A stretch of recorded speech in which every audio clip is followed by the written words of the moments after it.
charla relajada respecto a un tema que asusta, ¿ya? Y asusta en el día a día, ¿ya? Que es el cambio climático. ¿Cómo vamos a vivir? ¿Cómo nos imaginamos un mundo con olas de calor, con un clima que va a ser muy, muy complejo? Y asusta en la vida diaria, ¿ya? Pero como todo lo que asusta, podemos dejarlo ahí y después reaccionar cuando ocurran las cosas, o preocuparnos hoy día y hacer lo necesario para que efectivamente preparemos el camino a adaptarnos, ¿ya? La presentación que voy a hacer básicamente cubre parte de lo que hemos estado trabajando en GEM en el último tiempo con la industria minera en adaptación al cambio climático. Solamente una pequeña referencia nuestra para decir que nosotros como una empresa consultora de la industria minera ya estamos o queremos pavimentar el camino hacia la minería del futuro. Y creemos que el tema del cambio climático es uno de entre muchos temas que tiene la minería del futuro, ¿ya? No imaginamos una minería en el año 2040 sin algún grado de adaptación al cambio climático, ¿ya? Y por lo tanto creemos que es un tema extremadamente relevante. Hemos tenido la suerte de trabajarlo con muchas de las compañías mineras de la industria y vemos también que hay cierto momentum en la industria respecto a este tema, no solo porque hoy día ya tenemos cargos ejecutivos en posiciones llamadas cambio climático, ¿ya? Y gran parte de las personas que están sentadas en este desayuno ocupan esos cargos en Chile, ¿ya? 5 años atrás esos cargos no existían, ¿ya? Entonces, conversábamos con algunos de los panelistas que, claro, 5 años atrás, cuando la gente hablaba de un modelo de cambio climático, parecía que estuvieran leyendo el tarot, ¿ya? Era como una cosa así como esotérica, como lejos de la humanidad de la industria minera, ¿ya? Hoy día, luego de distintos eventos que hemos ido sufriendo a lo largo de los últimos años, eso ya no es esoterismo, ¿ya? Eso es una realidad con la que tenemos que aprender a convivir y adaptarnos. Lo primero que me gustaría empezar conversando es cómo el cambio climático afecta a la industria minera. Y para eso me gustaría mostrarles esta lámina, ¿ya? Donde se muestra 3 circulitos, ¿ya? El superior es básicamente las políticas públicas, el de la izquierda es el cambio climático propiamente tal, y el de la derecha es la industria minera, ¿ya? Y si ustedes se fijan en estos 3 circulitos, hay varias flechas entre sí, ¿ya? Me gustaría que consideráramos la flecha que va primero desde la minería a el cambio climático.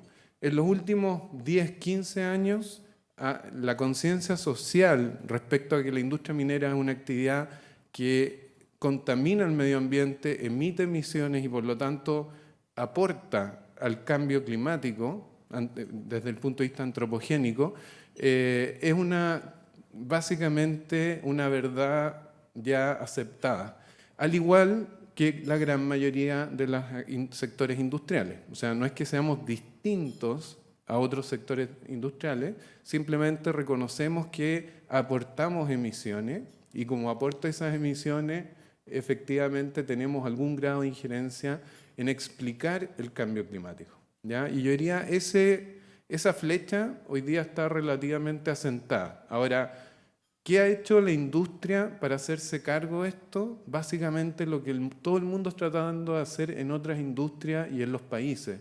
Bajar las emisiones o netear las emisiones a partir de efectivamente mecanismos que permitan capturar carbono de alguna otra manera, ¿ya? Entonces, hoy día la mitigación de la industria minera hacia el cambio climático es un tema que está en todas las compañías asentado, ¿ya? Y eso se traduce en metas concretas como por ejemplo la carbono neutralidad a tal año, la reducción de emisiones de carbono, probablemente en algunos años más estemos hablando de otros gases de efecto invernadero también, por ahora estamos hablando de carbono fundamentalmente, pero definitivamente la industria ha estado trabajando en los últimos años mucho en la mitigación del cambio climático, en cómo aportamos nuestro granito de arena o ojalá una roca para que efectivamente el clima cambie lo menos posible por efectos antropogénicos,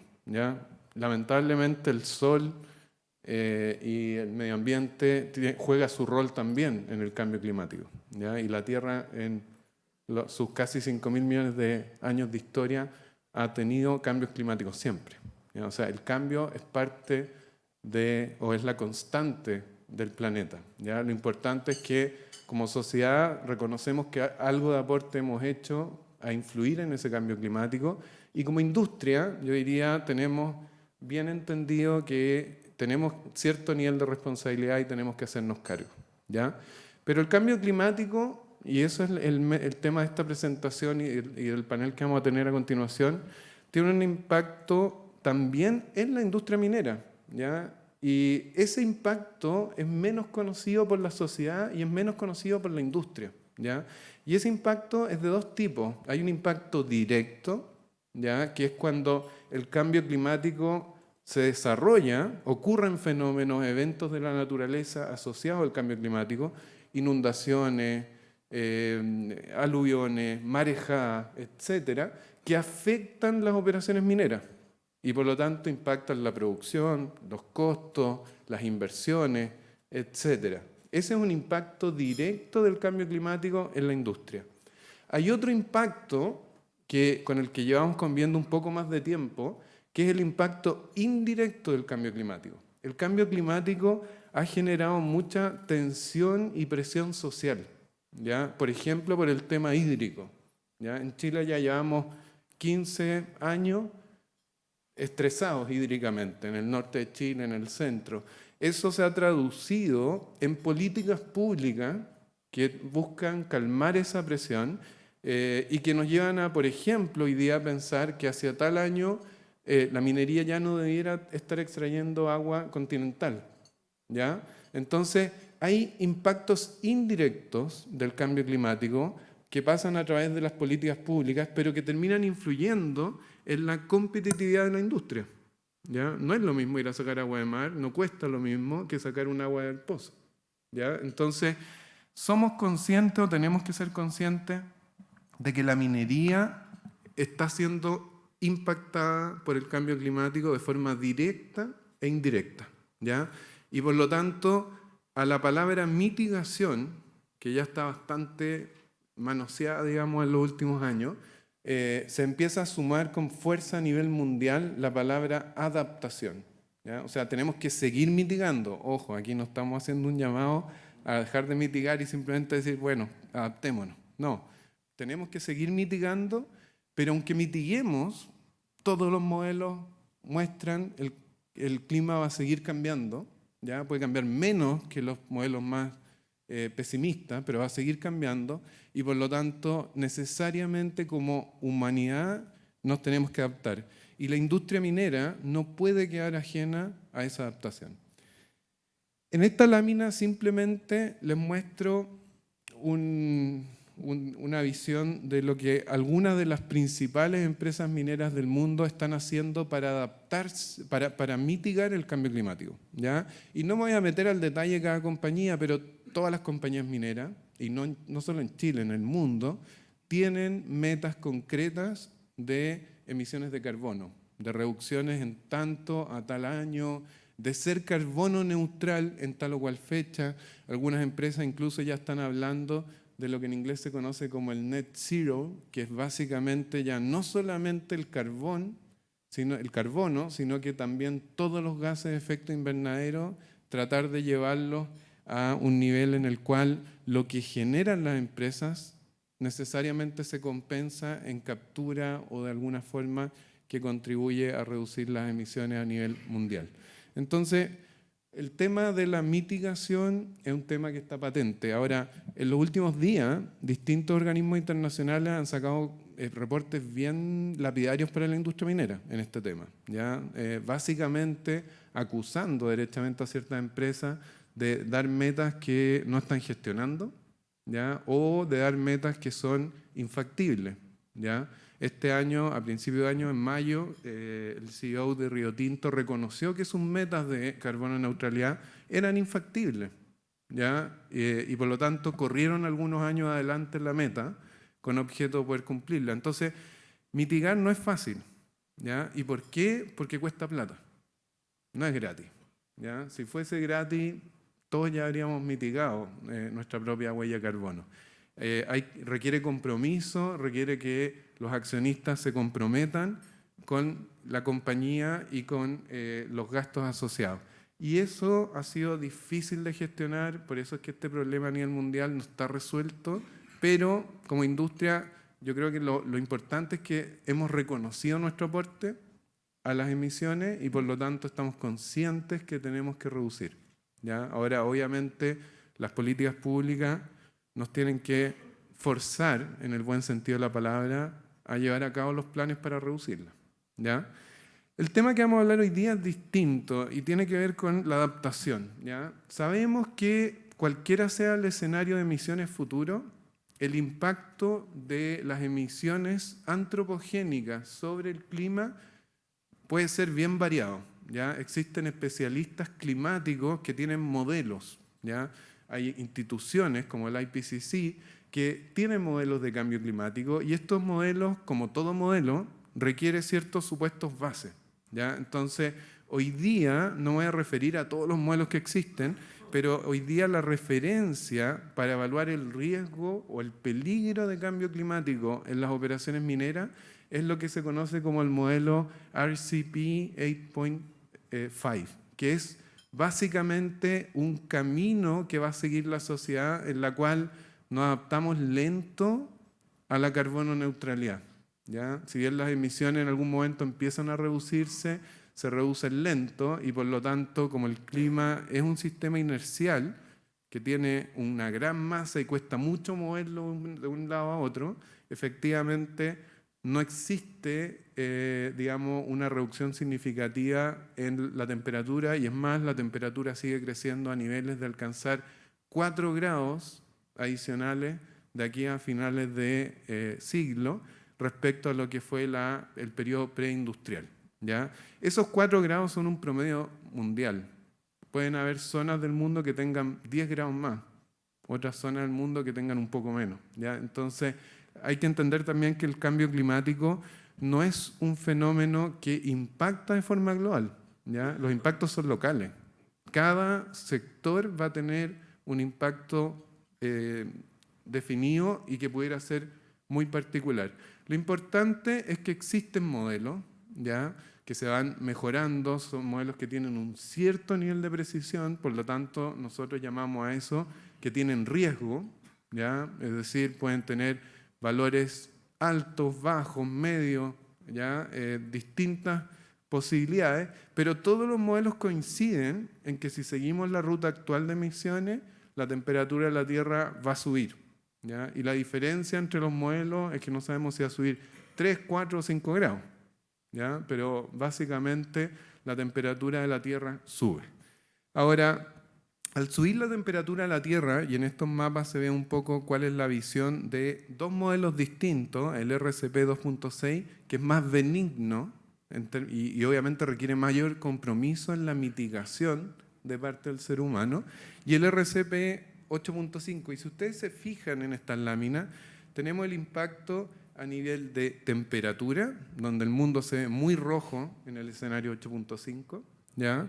Tenemos escenarios donde vemos la cantidad promedio de precipitaciones y acá en algunos sectores del planeta van a haber mucho menos precipitaciones, pero en otros van a haber muchas más, ¿ya? Un fenómeno que ocurre con el aumento de la temperatura y que está explicado por la física es que aumenta la intensidad de las precipitaciones, ¿ya? Eso quiere decir que si aumentan los grados, ahora a lo mejor va a llover menos frecuentemente, pero cada vez que llueva va a llover con mayor intensidad, ¿ya? Y esa combinación es compleja porque si llueve menos frecuentemente, ¿ya?, se genera más polvo, más detrito en los cerros, etc. Y si cuando llueve con mayor intensidad, bueno, esa es la condición ideal para los aluviones, por ejemplo, ¿ya? Por otro lado, en el último mapa, el mapa que aparece con la letra C, vemos que el aumento de la temperatura y obviamente el derretimiento de los hielos, particularmente en el Ártico, no sé si ustedes se fijan en la temperatura del Ártico, pero el Ártico se está derritiendo y se va a derretir, ¿ya? Y eso va a generar también oportunidades en minería, ¿ya? Y ya las está generando.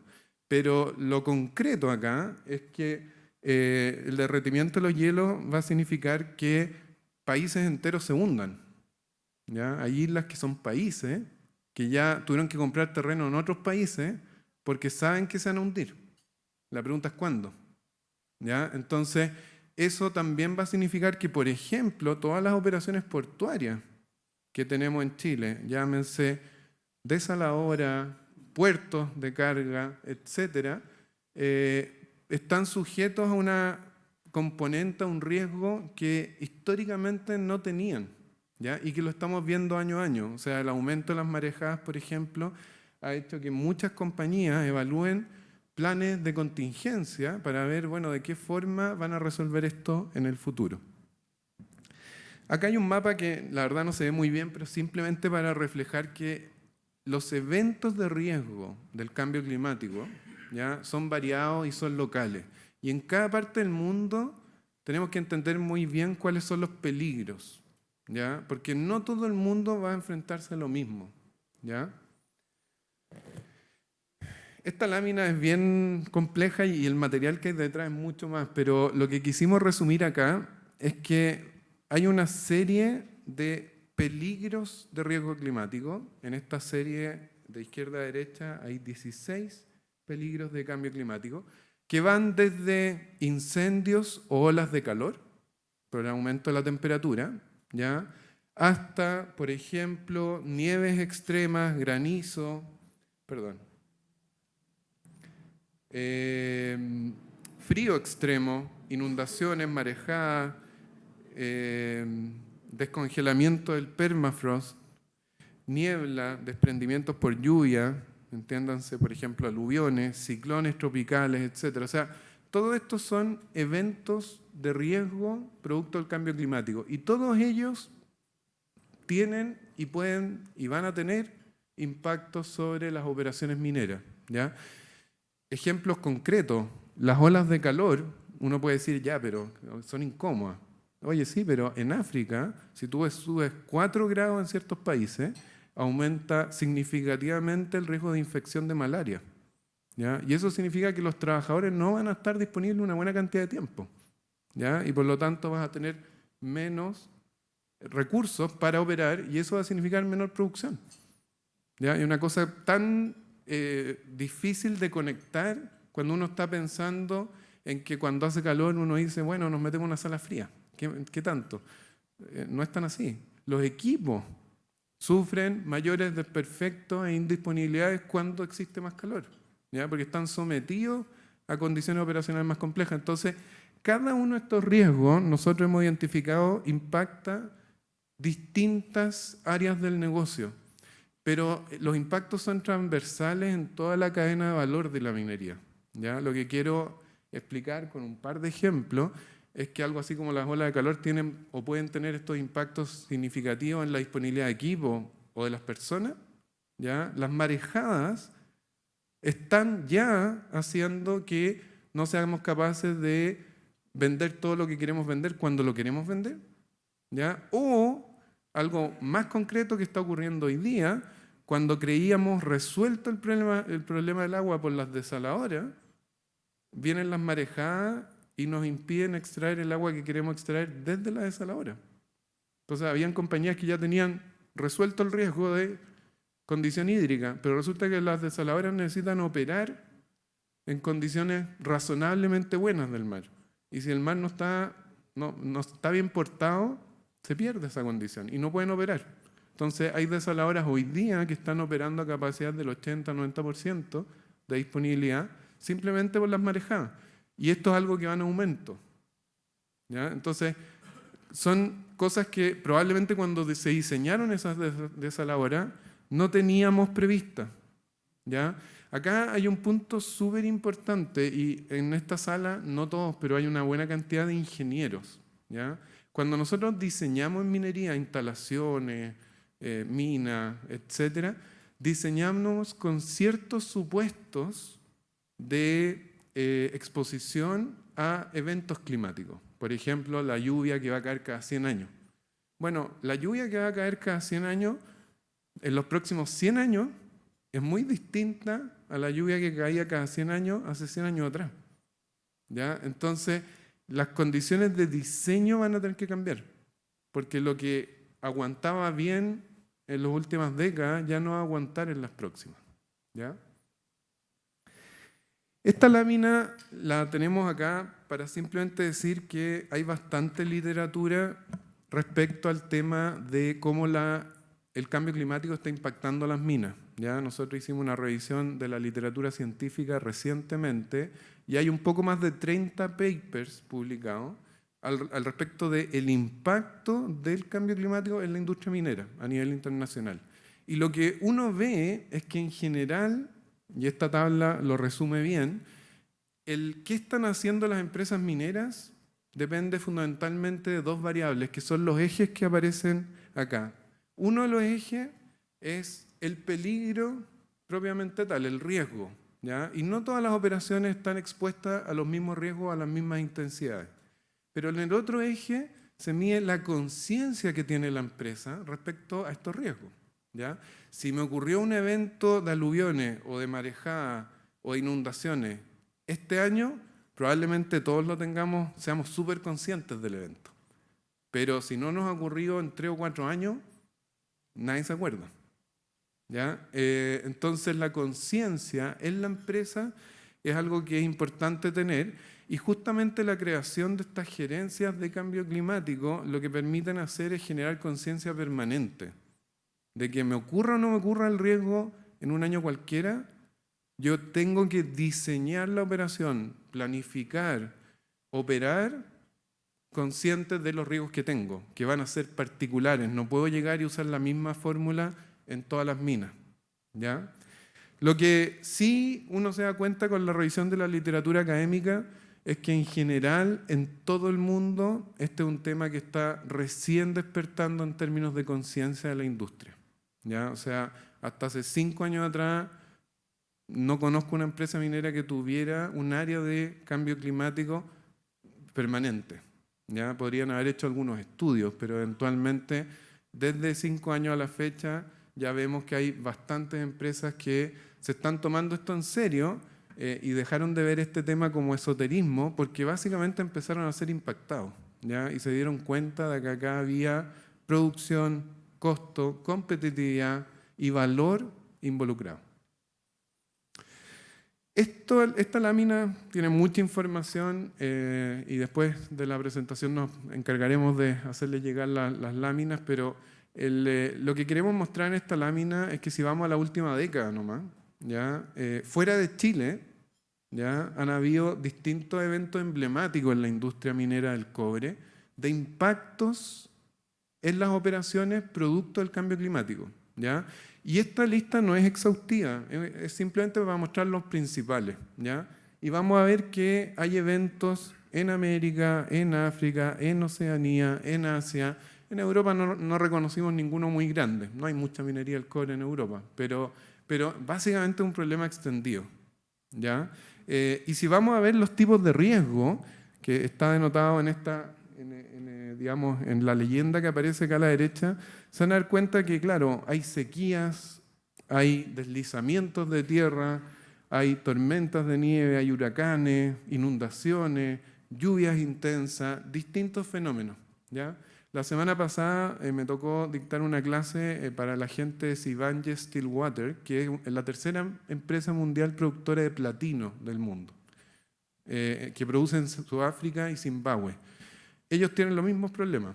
¿Ya? El año 2022, sus operaciones, su refinería en Estados Unidos estuvo 2 semanas detenida por las inundaciones. ¿Ya? Entonces, claro, aquí yo estoy hablando de cobre, porque es lo que nos atañe en esta reunión. Pero esto va más allá del cobre para toda la minería y va más allá de la minería. Nosotros como personas también tenemos que ser conscientes que el cambio climático nos está empezando a afectar. ¿Ya? Y también vamos a tener que planificar de qué forma manejar esto. Esta es la visión del mundo los últimos años. ¿Qué pasa con Chile? En Chile tenemos mapeado distintos eventos en la última década que afectan a distintas compañías mineras, ¿ya? Donde vemos que la sequía, las lluvias intensas, los deslizamientos de tierra han afectado de forma significativa la producción y los costos de las operaciones, ¿ya? Y algunos de los eventos tal vez más notables son los que se mencionan acá con fuentes públicas, digamos, en lo que uno puede buscar en Google, donde tenemos distintos tipos de eventos que han impactado la minería del cobre, ¿ya? No voy a hacer referencia explícita a ninguno de estos eventos, pero ustedes probablemente los conozcan muy bien y, es más, en algunos casos los conozcan de primera fuente, ¿ya? Está pasando, ¿ya? Y no está pasando desde este año. Si ustedes se fijan en las fechas que estamos poniendo acá, ya en 2015 hay eventos significativos de esta naturaleza, ¿ya? Un último mensaje que me gustaría dar antes de invitar a los panelistas y conversar más de este tema específicamente en base a las distintas opiniones que ellos puedan tener, tiene que ver con cuál es el impacto que va a tener el cambio climático sobre la curva de oferta de la industria, ¿ya? Y en particular también cuál es el impacto que deberíamos esperar en los precios, ¿ya? Y acá me gustaría que vieran la curva verde que aparece acá como con la letra S0. Esa es una curva de oferta teórica, ¿ya? Si todos los que están en la industria del cobre podríamos pensar en un año cualquiera en la curva de cash cost, que se parece a la curva de oferta en el corto plazo, ¿ya? Eso en el corto plazo. En el largo plazo, que es la visión que estoy mostrando acá, la curva de oferta tiende a aplanarse. No tiene esta subida bien grande que hay hacia la capacidad. Porque en el largo plazo no tenemos restricciones de capacidad porque podemos invertir en proyectos, ¿ya? Pero además en el largo plazo ocurre algo en el cobre que nos está ocurriendo cada vez más, y es que estamos accediendo cada vez más a recursos de menores leyes, pero más grandes. O sea, hoy día hay pocos recursos con leyes sobre 0,6, pero hay muchísimos recursos con leyes entre 0,4 y 0,45. ¿Ya? Y eso tiene que ver con la forma de la distribución de las leyes en la Tierra, en la corteza terrestre, ¿ya? Entonces, como tenemos recursos cada vez más parecidos, lo que está ocurriendo con la curva de oferta de largo plazo es que se está achatando, ¿ya? Se está aplanando cada vez más hacia la derecha. ¿Cuál es el impacto de esto? Que si nosotros intersectamos la curva de oferta verde con la curva de la demanda, que es la negra, el precio de largo plazo es el que aparece proyectado a la izquierda, ¿ya? ¿De qué está hablando la industria del cobre hoy día? Está hablando de que gracias a, o por culpa de el cambio climático, ¿ya? El mundo necesita descarbonizar. Y para descarbonizar necesitamos autos eléctricos, necesitamos energías renovables, etc. Todo eso requiere cobre, ¿ya? Como requiere cobre, lo que estamos proyectando a largo plazo es que la curva de demanda con cambio climático no va a ser la línea negra, va a ser una línea que va a estar más desplazada a la derecha. La demanda va a crecer. Y lo que hoy día probablemente discutían en el Asia Copper Week es que, claro, la demanda está creciendo. Las proyecciones de aquí al 2030 es que el mundo va a necesitar 3 a 4 millones de toneladas por año adicionales de cobre, que nadie sabe de dónde van a venir. No hay oferta para esa cantidad de demanda, ¿ya? Ese es el problema que estamos enfrentando. Lo que nos dice la curva a largo plazo es que como la curva a largo plazo es más o menos chata, si aumenta la demanda, producto del cambio climático, el precio ya va a subir, pero no va a subir tanto, porque la curva de oferta es más o menos chata. Entonces, por mucho que movamos la curva a la derecha, el impacto en el precio del cobre a largo plazo no es tan significativo. Y por eso es que pese al cambio climático y la mayor demanda, salvo unas pocas compañías, las compañías en general no están cambiando fundamentalmente el precio a largo plazo. Todavía siguen proyectando precios del cobre en torno a los $4 la libra, más o menos 30 centavos. ¿Ya? Y no han habido grandes cambios en los últimos 2 o 3 años, salvo en algunas compañías específicas que sí han reconocido un cambio importante. Ahora, ¿cuál es la hipótesis que nosotros hoy día manejamos producto del impacto directo, ¿ya?, del cambio climático e indirecto del cambio climático en la minería? Que la curva de oferta, que es la curva verde, ya no va a ser la que tenemos acá. ¿Por qué? Porque en el futuro nosotros podemos hoy día proyectar producción, podemos proyectar inversiones, pero a lo mejor parte de esa producción e inversiones las vamos a perder. ¿Ya? ¿Y por qué? Por los riesgos que se materialicen. ¿Ya? Entonces lo que debería ocurrir con cambio climático es que la curva de oferta suba. Aquí estamos exagerando la subida, ¿ya? Simplemente para ir a ilustrar que una subida en la oferta tiene un cambio en el precio que es más significativo que una subida en la demanda. ¿Ya? Entonces, la medida que las empresas mineras empiecen a planificar el cambio climático, ¿ya?, se van a dar cuenta que con cambio climático, efectivamente los precios a largo plazo probablemente sean significativamente mayores que los que vemos hoy día. No estamos hablando de 5 o 6 dólares la libra, pero a lo mejor sí van a haber 10 centavos o 15 que se van a explicar simplemente por el riesgo que existe en el futuro asociado al cambio climático. ¿Ya? Ahora, esto es algo que en general las compañías mineras hoy día no tienen interiorizado. ¿Ya? Los equipos que hacen los pronósticos de precios están considerando la mayor demanda en sus proyecciones, pero no necesariamente están considerando que sus planes de producción están sujetos a riesgo. ¿Ya? Acá no es necesario innovar tanto. Podemos aprender de otras industrias que históricamente siempre han estado afectadas por el cambio climático, antropogénico o no. Me refiero a la industria agrícola. ¿Ya? La industria agrícola, cuando se proyectan los análisis económicos, siempre se proyecta el clima como factor relevante de la oferta. ¿Ya? Y efectivamente ahí vemos que basta con que se inunde o hayan granizo en Brasil para que el precio del café se dispare o eventualmente otros productos suban o bajen significativamente su valoración. La industria minera es más resiliente que la industria agrícola, ¿ya? Porque claro, diseñamos infraestructura para contener, pero la magnitud del cambio climático va a hacer que parte de la infraestructura ya construida no sirva, ¿ya?, o falle. Y eso significa que eventualmente vamos a estar expuestos al riesgo de cambio climático, en mi opinión, en menor medida que en la industria agrícola, pero es algo que nos va a empezar cada vez más a pasar la cuenta. Solamente me gustaría contarles un par de estudios de caso, pero no me voy a referir al detalle por razones de confidencialidad y otras, pero este año nos ha tocado hacer un par de estudios en empresas mineras concretas de cobre respecto al cambio climático.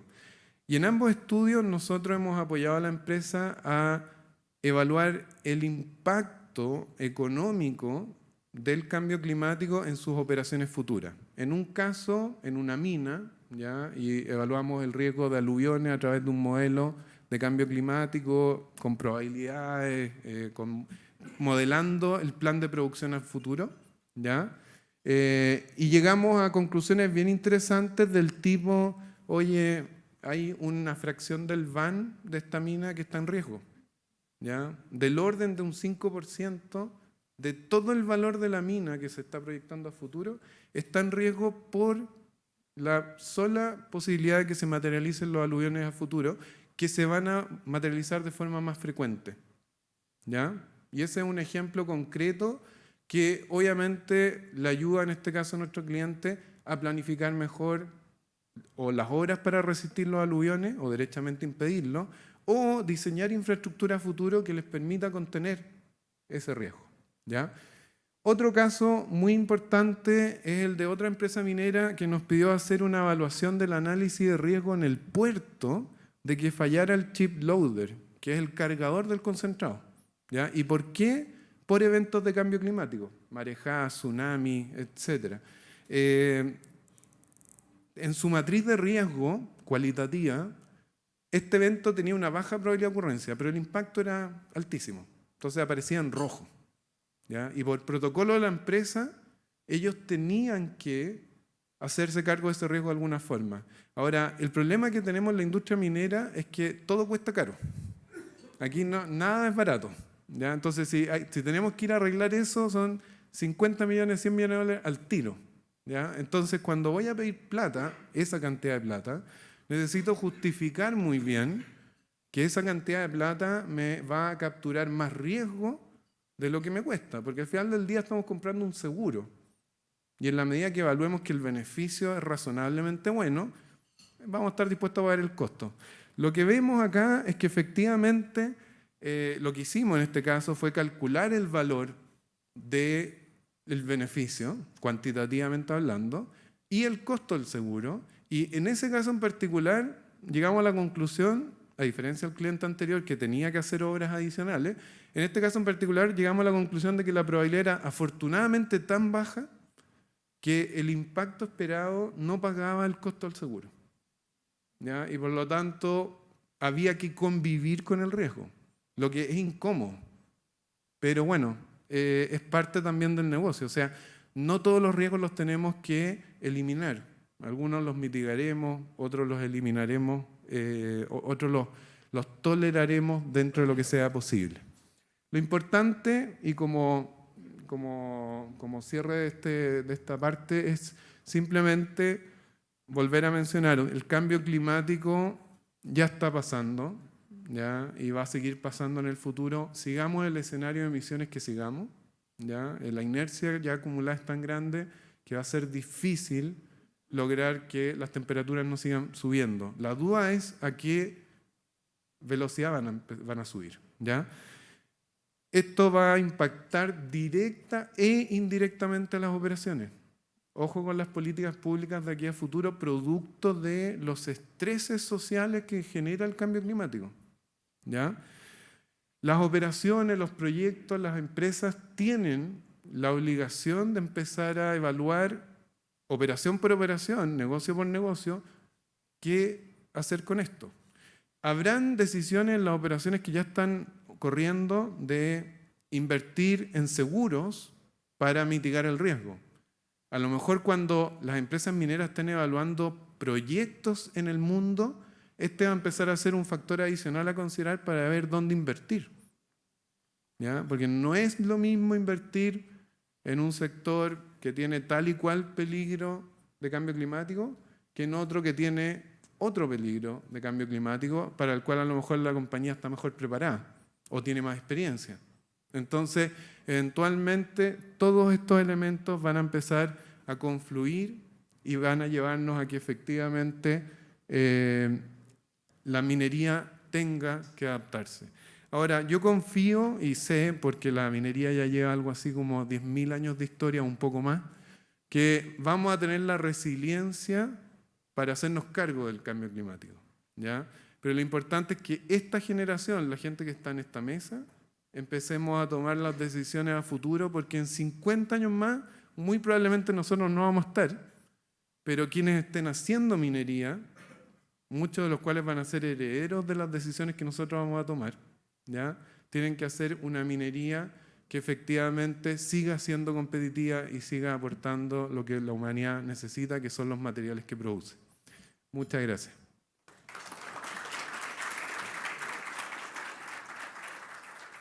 Vamos a pasar entonces ahora al panel. Ya tenemos preparado a 4 panelistas espectaculares esta mañana. Voy a llamarlos en orden para que por favor vayan tomando asiento. Los voy a presentar y luego vamos a partir una ronda de preguntas. Primero voy a llamar a... y aquí creo que lo tenemos que... Ahí está. Vamos a llamar primero a Paula Reyes, quien es subgerente de Cambio Climático en Antofagasta Minerals. Paula se desempeña en este cargo desde el año 2021 y es quien lidera la implementación de la estrategia del cambio climático del grupo, donde uno de sus pilares es el desarrollo de resiliencia climática, Bajo su responsabilidad está la planificación e implementación de las líneas de trabajo sobre cambio climático, así como la implementación de la estrategia de economía circular de la compañía. Es ingeniera civil bioquímica de profesión y posee un magíster en ciencias de la ingeniería con mención en ingeniería bioquímica, ambos de la Pontificia Universidad Católica de Valparaíso.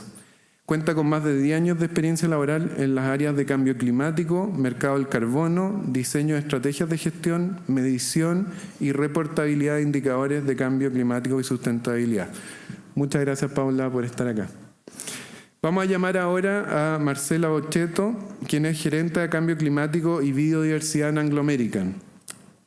Marcela es una profesional con más de 25 años de experiencia en la gestión de sustentabilidad en proyectos de inversión, especialmente en el sector de la minería, energía y manejo de recursos naturales.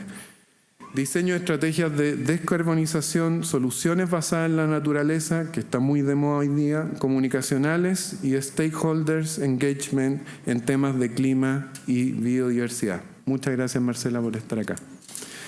Vamos a llamar luego a Billy Krag, quien es miembro de SESCO, ¿ya? Es ingeniero químico y máster en metalurgia extractiva de la Universidad de Chile, doctor en ingeniería de minas y materiales de la Universidad de McGill, en Canadá. Tiene como áreas de interés el procesamiento de minerales, flotación, geometalurgia, modelamiento de procesos, energía solar.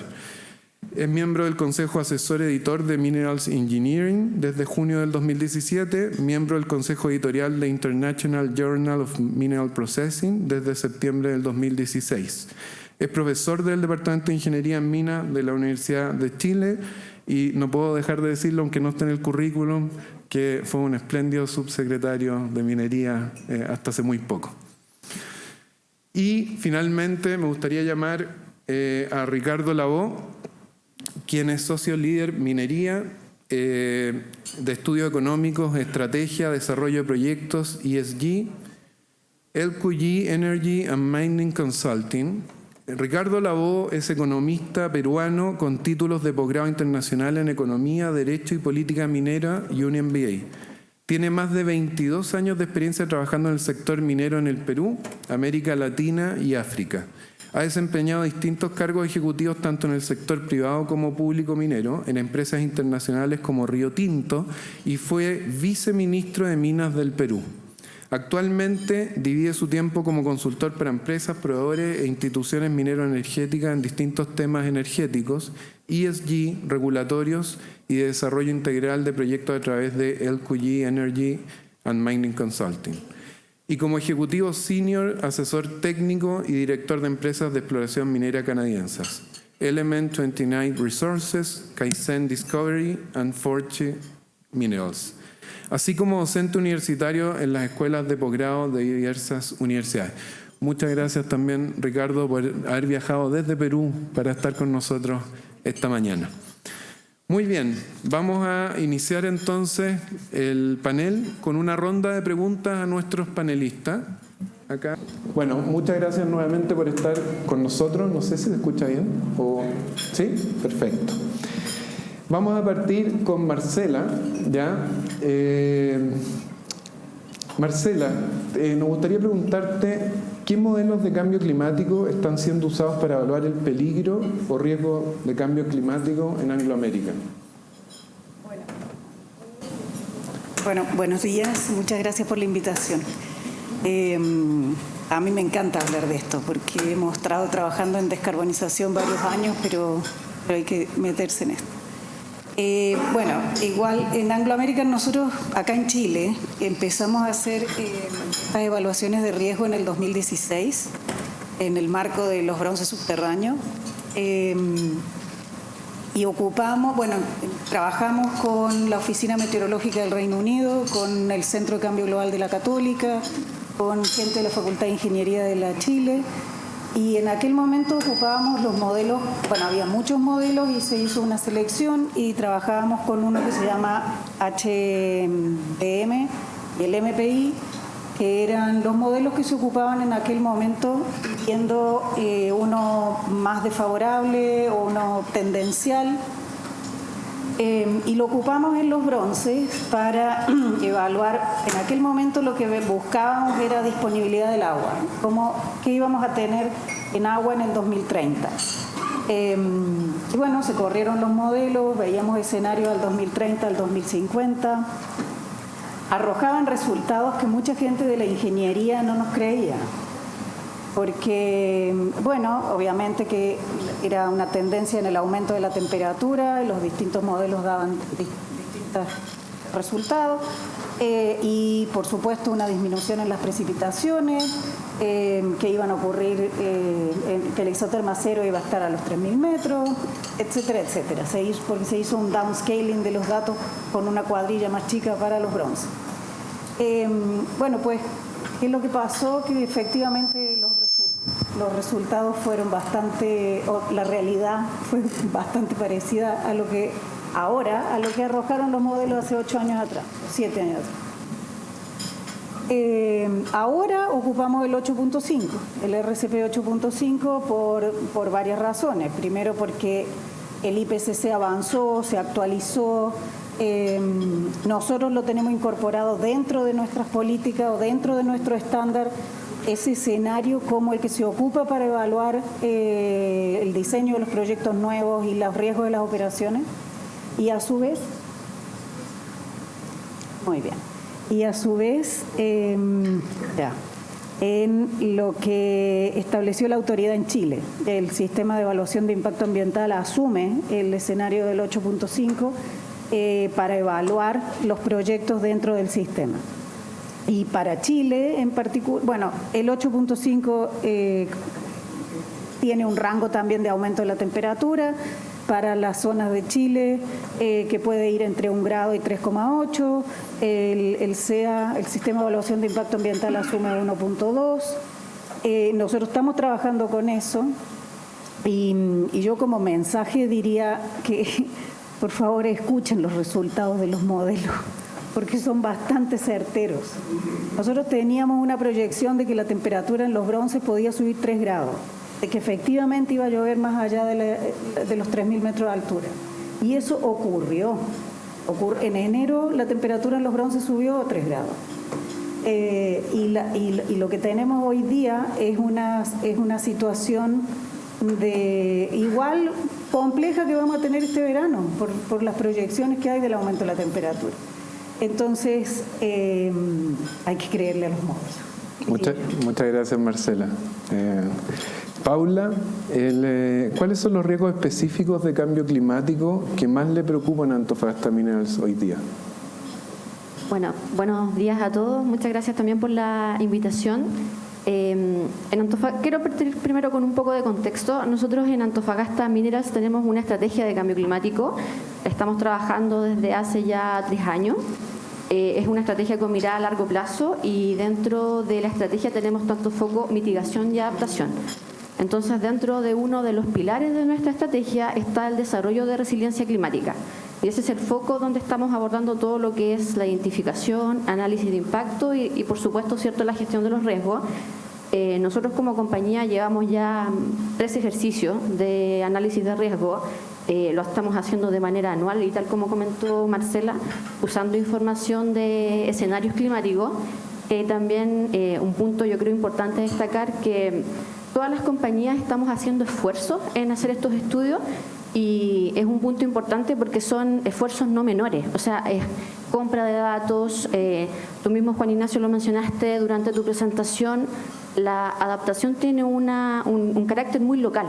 Entonces hay que hacer downscaling, calibración, que no son esfuerzos menores para los equipos. Entonces eso todo es un trabajo importante y si hubiese disponibilidad de información transversal, yo creo que ayudaría mucho al sector minero, también a otros sectores productivos de la industria. En el caso de los riesgos de Antofagasta Minerals, nosotros en la actualidad tenemos 5 riesgos de cambio climático, 5 riesgos físicos mapeados y están dentro de la matriz de riesgos de la compañía.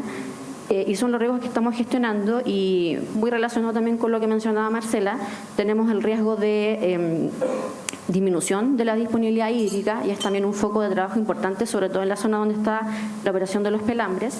También tenemos riesgo asociado a temperaturas elevadas, precipitaciones extremas, emisiones de material particulado y disrupción de la cadena logística. que por lo menos en el tema de vientos que vemos ahí, ya hay un par de condiciones que están afectando las operaciones.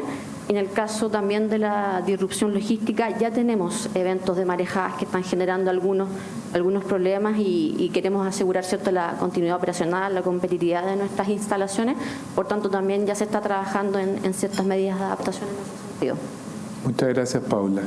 Ahora me gustaría darle la palabra a Billy, ¿ya? Y preguntarte, Billy, en tu opinión, ¿qué crees arriesga el país en el futuro cercano si la industria del cobre no enfrenta de forma adecuada el desafío de adaptarse al cambio climático?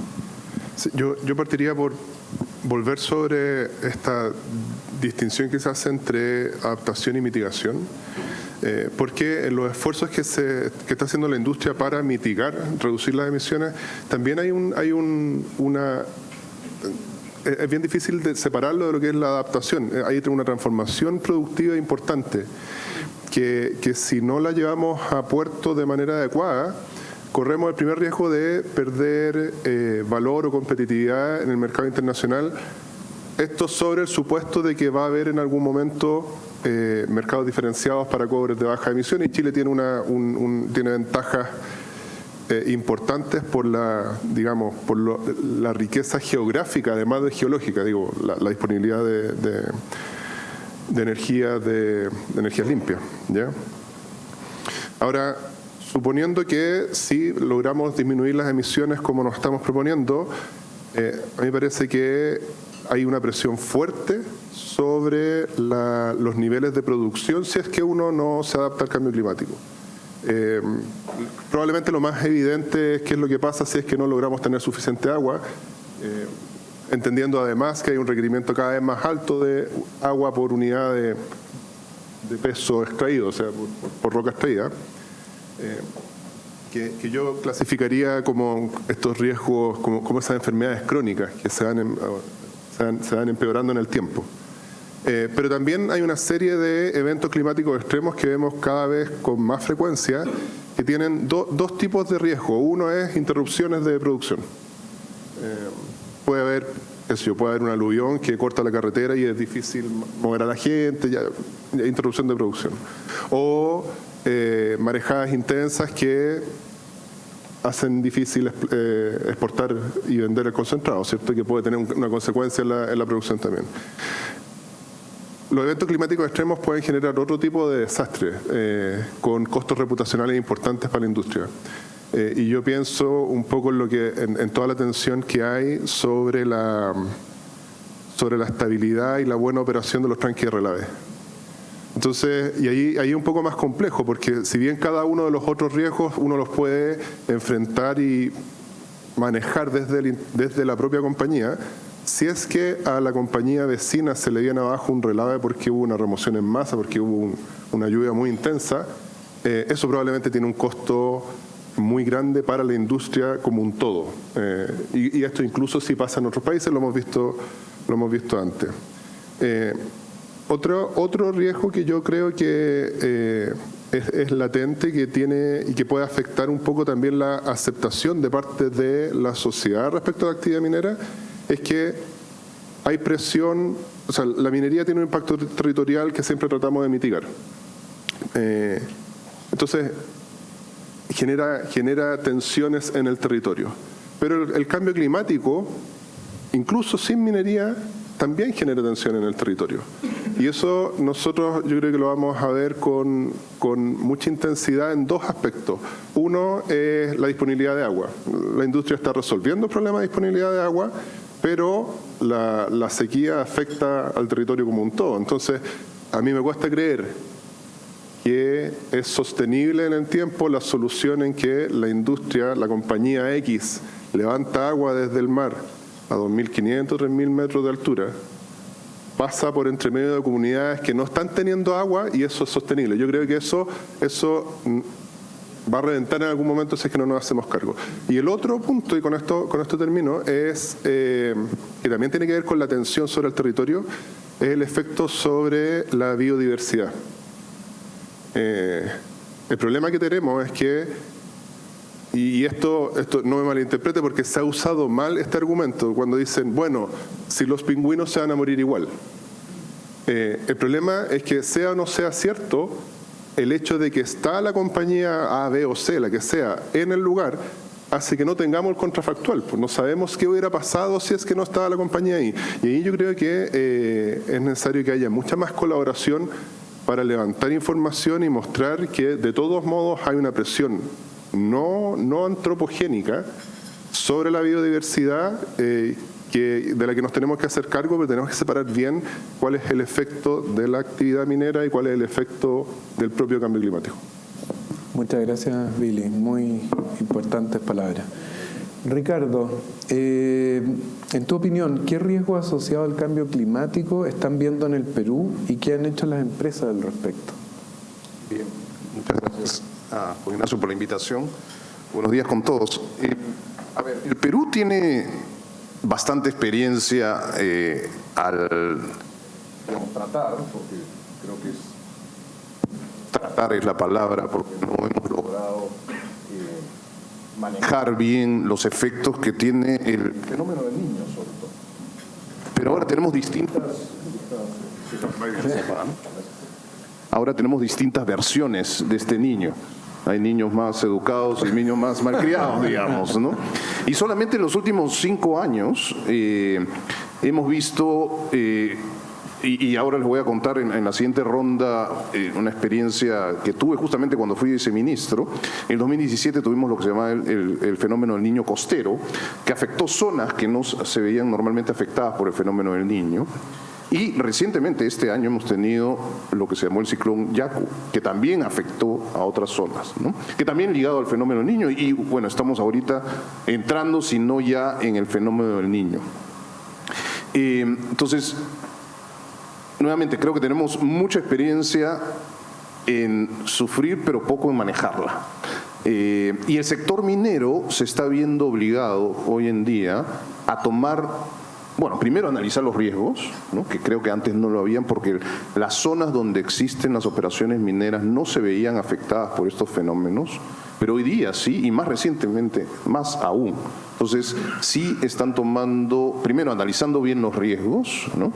Pero esto es relativamente reciente, ¿no? O sea, no tiene más de 5 años, ¿no?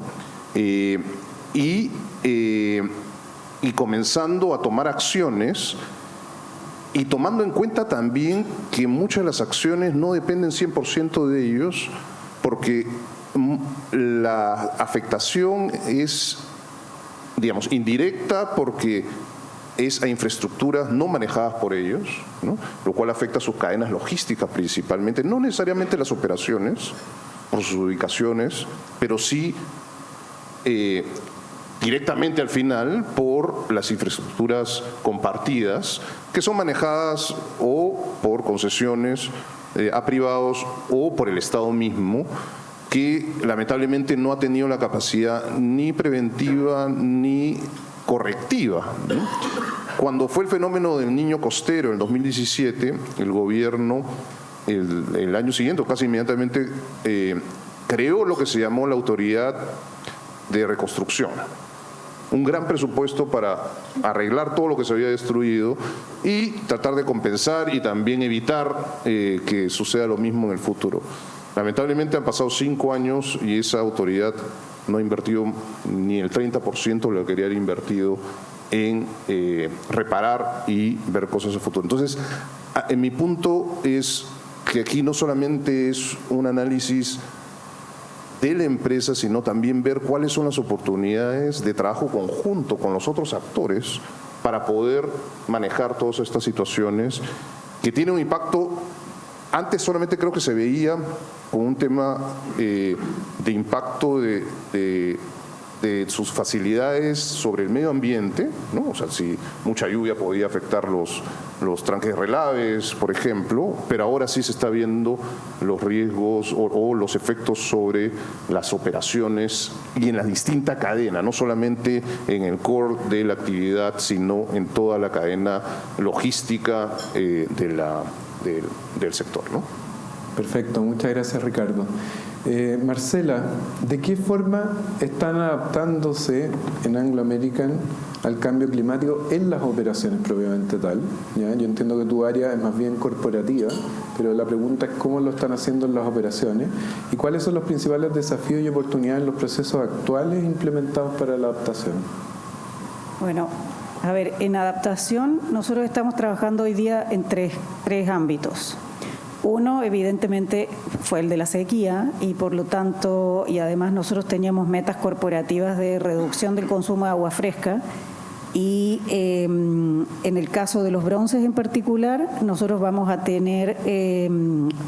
dejar de ocupar agua fresca en el 2030 porque estamos comprando agua desalada, una planta de desalación que está en construcción actualmente y vamos a tener ahí el 50%, vamos a desplazar el 50% del agua fresca en el 25-26 con agua desalada y después el otro es que se está viendo una solución de uso de agua industrial alternativa. Pero la primera medida de adaptación fue, con los resultados que tuvimos, bueno, no vamos a tener agua y por lo tanto hay que buscar otra alternativa para seguir operando. La segunda es este tema de la inclusión de la evaluación de riesgos en el diseño de los proyectos. En nuestro modelo de desarrollo de inversiones está contemplado hacer el análisis de riesgo igual que cualquier otro riesgo.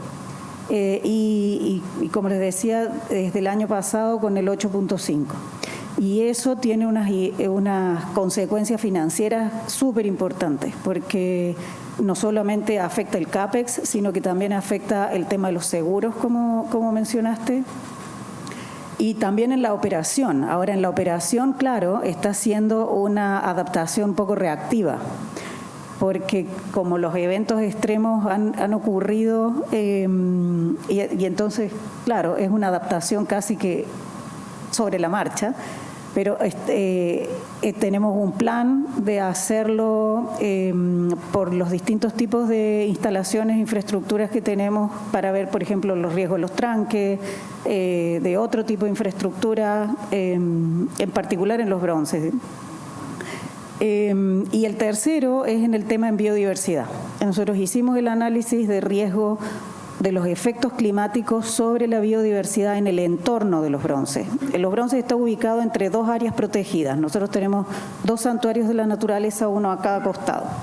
Y por supuesto muchas medidas de compensación que están vinculadas a las resoluciones de calificación ambiental que tienen que ver con conservar biodiversidad o hacer reforestaciones o restauraciones que normalmente se planificaban como en un escenario normal, con las mismas especies, y nosotros hicimos ese análisis hace un par de años atrás para justo también en el contexto del proyecto de los bronces integrados, era, bueno, a ver, ¿qué medidas de compensación de biodiversidad nosotros planificamos? Porque cuando esto se ejecute, ¿dónde vamos a estar en el 2030?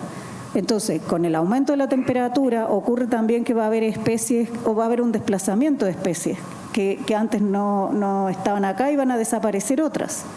Y por lo tanto uno no puede proponer medidas que después no se puedan cumplir. Y bueno, y eso también ha sido un insumo importante para nuestras medidas propuestas en el proyecto.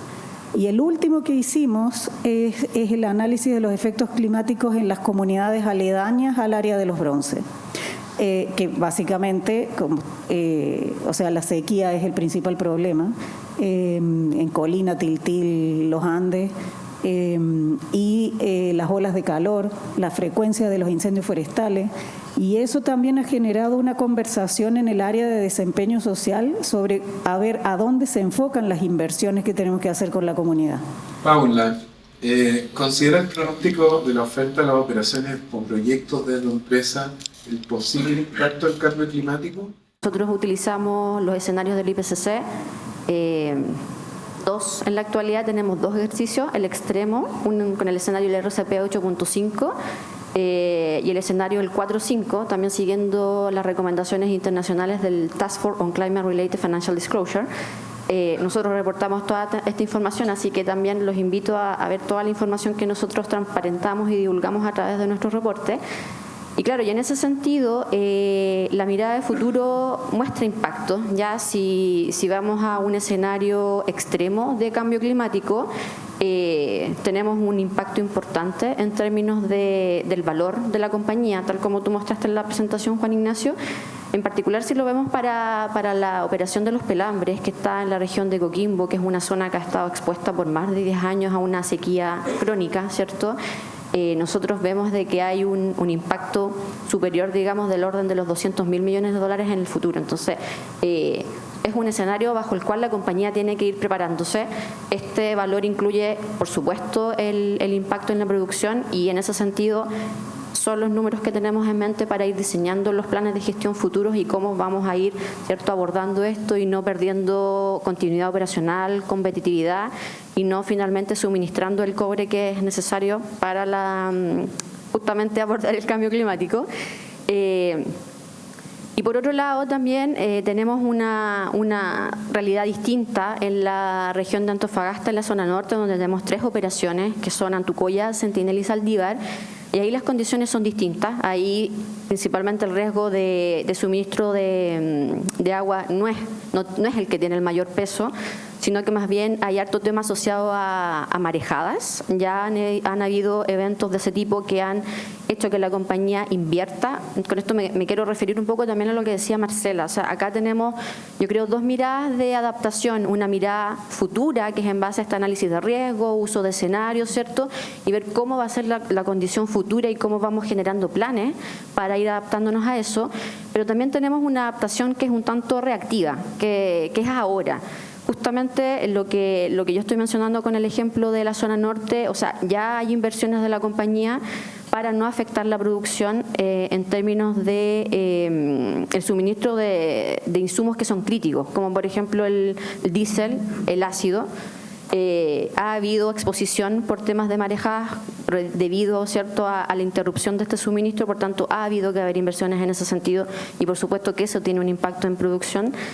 Y en el caso de los pelambres, volviendo a ese ejemplo, bueno, la compañía ha comunicado también la inversión importante que está haciendo en la región, en la planta desalinizadora, que ya está operando, ¿cierto? Y ya también se aprobó hace muy poco la resolución de calificación ambiental para expandir esa planta.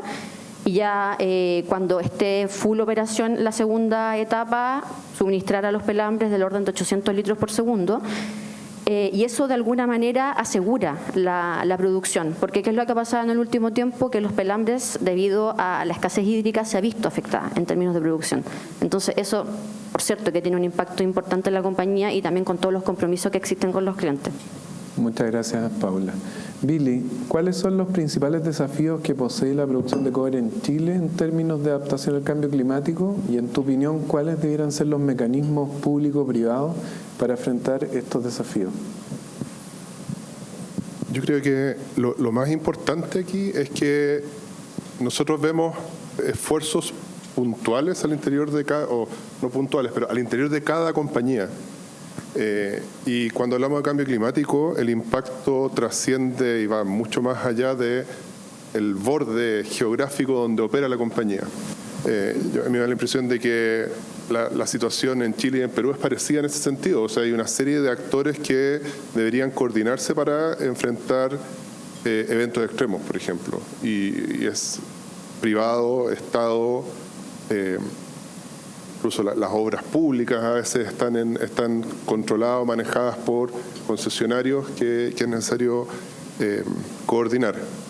Yo creo que el esfuerzo más importante debería estar ahí, en lograr una buena coordinación, y de hecho a mí me gustaría que la próxima vez, en alguna nueva ocasión que nos encontremos para conversar de esto, en ese diagrama que mostraste tú de las políticas públicas, la industria y el cambio climático, no haya una flecha unidireccional nomás entre la política pública y la industria. Yo creo que hay espacio para, y es necesario que esa flecha sea bidireccional. Y creo que hay, yo creo, 2 elementos que uno podría relevar aquí. El primero es que necesitamos construir una institucionalidad para la gestión del riesgo que también tenga foco en lo productivo. Pues si uno mira lo que era ONEMI, hoy Senapred, claro, tiene un enfoque grande en la seguridad de las personas, pero no tiene necesariamente un correlato en las labores productivas. Yo creo que el ejemplo más evidente que uno podría mostrar o analizar es incluso la institucionalidad que hay en torno a la gestión de riesgo cuando hay terremotos o tsunami. O sea, está el Centro Sismológico, está el CHOA, que tiene una función que la cumplirá bien o mal, pero tiene una función asignada. Está Senapred, que hace la gestión de todo esto, y después el sistema, hay una institucionalidad que lo que hace es aprender de la experiencia, modificar normas si es necesario e incorpora ese aprendizaje. En el caso del cambio climático y los efectos que tiene sobre la actividad productiva, nosotros no podemos identificar con esa facilidad una institucionalidad, es decir, nos falta construir institucionalidad y ahí estoy seguro que la propia industria va a tener mucho que decir. Creo que para mostrar dónde veo yo que hay espacio para poner la flecha en la otra dirección también, la industria genera información que muchas veces es mejor que la que tiene el propio sistema público, el propio Estado. Un ejemplo que me viene a la mente es lo que ha pasado con las nevazones grandes que ha habido últimamente. La industria, las compañías que operan en altura saben que va a nevar muy fuerte y saben qué gestión tienen que hacer de personal. Si voy a bajar el turno o no, si tengo que mantener a la gente, doy ese aviso. Miren ustedes lo que pasa con el paso de los Libertadores y cuánto nos demoramos como Estado en decir va a haber un problema para pasar camiones con carga por el paso de Libertadores. Entonces hay espacio ahí para integrar información y otro tanto, a partir de las líneas base que se levantan a propósito del tema de biodiversidad, también hay espacio. Y otro tema, y cuando estoy cerrando, que a mí me parece que está asociado a la construcción de institucionalidad y es consustancial al problema, es que, y a propósito de la permisología que se habla tanto, ahí tenemos que meternos. Necesitamos un sistema que sea ágil, es decir, que los permisos avancen más rápido y que sea flexible, porque muy probablemente nos vamos a encontrar con casos en el futuro en que, incluso tomando en cuenta todos los riesgos posibles, desde el momento en que cerramos el diseño y hacemos la construcción y empieza a operar una operación o alguna instalación auxiliar, que si viene un evento y nos obliga a cambiar el diseño, a reinvertir, a modificar la operación, no podemos esperar otros 5 años. Y eso yo creo que vamos a tener que aprender a incorporarlo en nuestra permisología, que no solo tiene que ser más ágil, tiene que ser flexible, con un enfoque, como se ha dicho mucho, en particular desde las organizaciones ambientales y el Ministerio de Medio Ambiente, de transición justa. Es decir, toda esta transformación además tiene que ocurrir de una manera en que nosotros, además de cuidar la producción, cuidemos el empleo.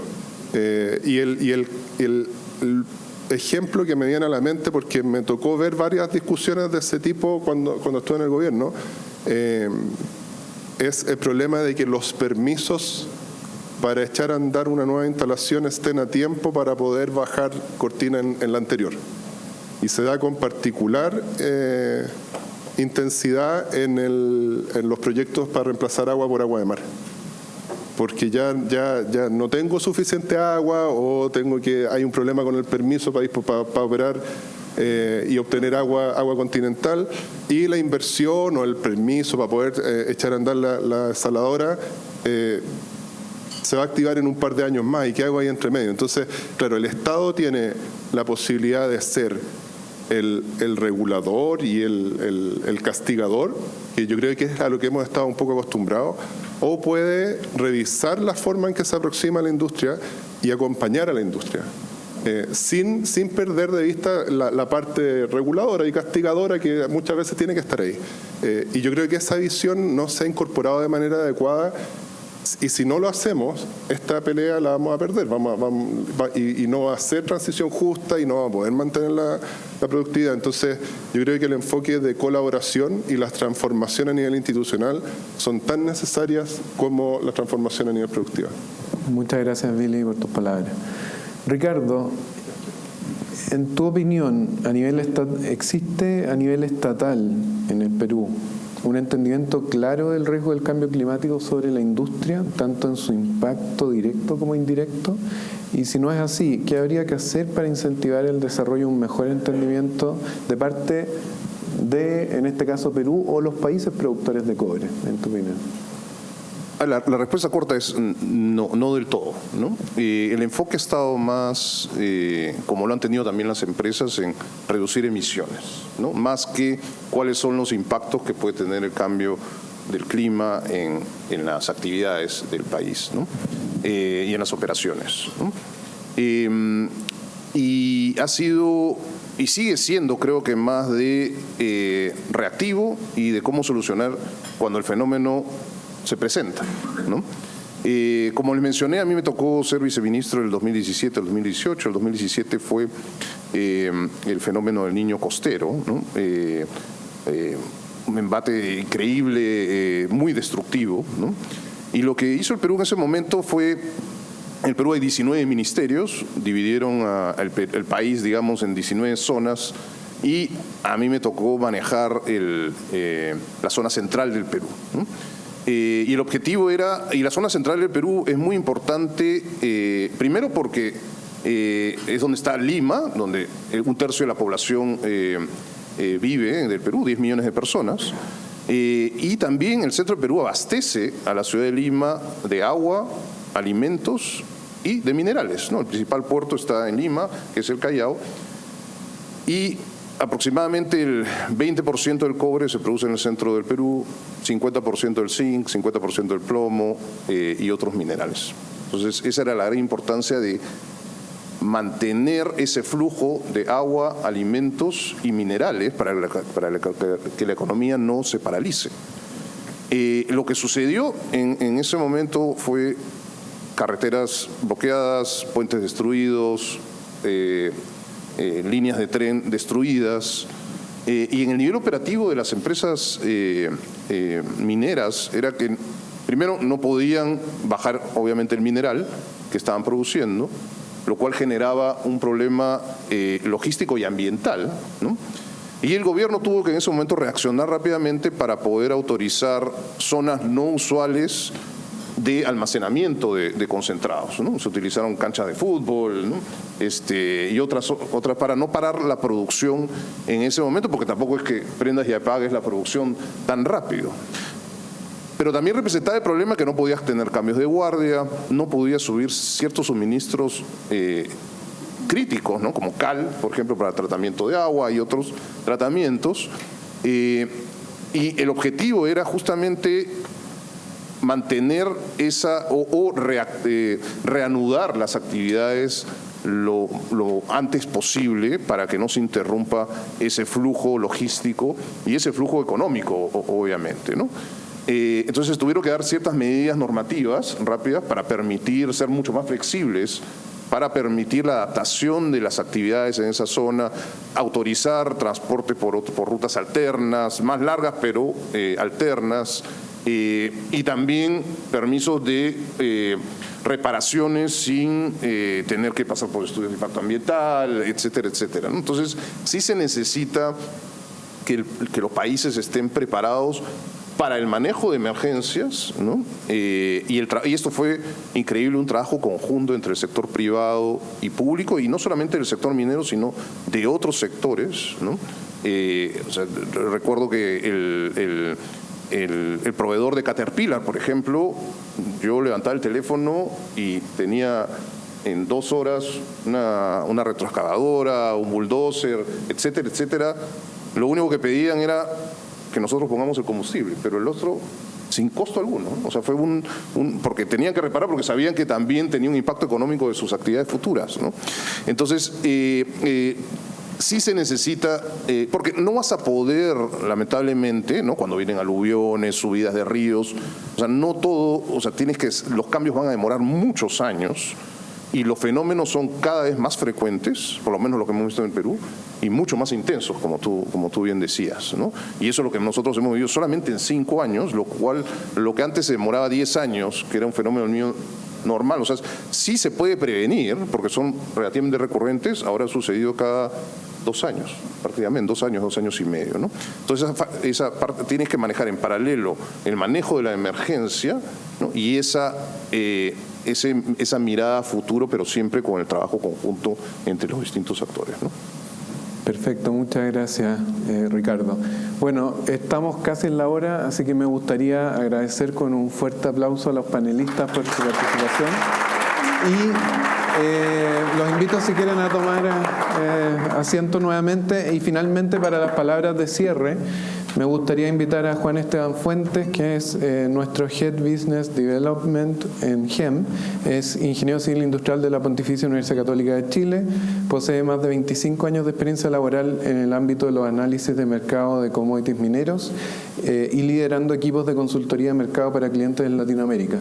En su vida laboral ha liderado más de 300 estudios en el ámbito de mercados mineros, due diligence y estrategia para la industria minera y financiera, cubriendo cobre, litio, PGMs, molibdeno, hierro, acero, tierras raras y bauxita, entre otros.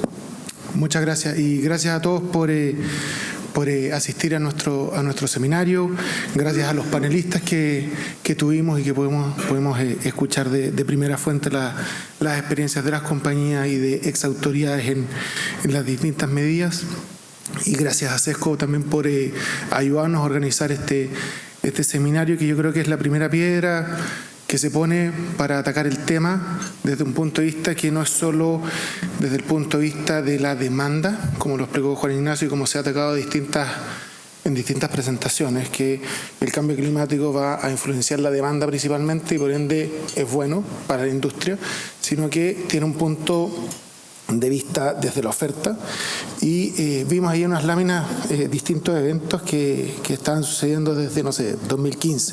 Pero yo me acuerdo, yo tenía 18 años, y el 93 pasó un aluvión en la quebrada de Macul, en que llovió por sobre la isoterma cero, estaba, a 3.000 metros, y fue como el primer evento que yo recuerdo que se vino cerro abajo e inundó la ciudad en varios sectores. Entonces ahí ya hace, más de 20 años que tenemos experiencias que algo en la ciudad, por lo menos que afecte la vida local, está sucediendo. Bueno, escuchamos las distintas experiencias y opiniones de nuestros panelistas, muchas gracias por eso, y lo que las empresas están haciendo en cambio climático para básicamente adaptarse y mitigar los riesgos que van a estar en la producción, y también al punto de vista de las exautoridades que pudimos invitar y que asistieron a nuestro panel. Ahí lo importante, con lo que yo me quedo, es que esto va a ser un tema de, nuevamente, colaboración público-privada, en que hay infraestructura compartida, no todo de las mineras, hay infraestructura país, hay infraestructura de otras industrias que tienen que estar preparadas para que podamos mantener la producción, la productividad, y que Chile sea y continúe siendo un actor relevante en la industria. Hay un riesgo reputacional en que si no se puede descargar cobre, no se puede cargar cobre y mandarlo a los clientes, afecta la confiabilidad de las compañías con sus clientes. Lo más importante, por lo menos para mí, es quedarse con que el cambio climático, además de las medidas ESG, que es básicamente por donde las compañías, y si no todas, la mayoría, están atacando el tema del cambio climático, va a tener y va a seguir teniendo un impacto en la producción. Como dijo Ricardo Lavó, el niño antes ocurría cada 10 años, hoy día ocurre cada 5, quizás va a seguir en intervalos más cortos. En Chile escuchamos el tema de marejadas, cada 2 semanas escuchamos a la autoridad marítima que hay que prepararse porque vienen marejadas en la costa central. Así es que es un tema que nos está golpeando cada vez más cercano. De hecho, creo que ya salieron anuncios o noticias de que el verano va a ser, por lo menos en la zona central, va a ser más extremo, y vamos a llegar a 40 grados en el verano, cosa que al parecer no sucedía antes. Y lo más importante desde nuestro punto de vista, y que es lo que hacemos en GEM, es entender los problemas, entender la variabilidad que pueden tener los distintos riesgos, cuantificarlos, porque para poder gestionar tenemos que tener la data y tenemos que poder medir, y eso es muy importante. Así es que nuevamente les doy las gracias y felices de seguir conversando en cualquier otro tema que tengan de la industria minera. Muchas gracias.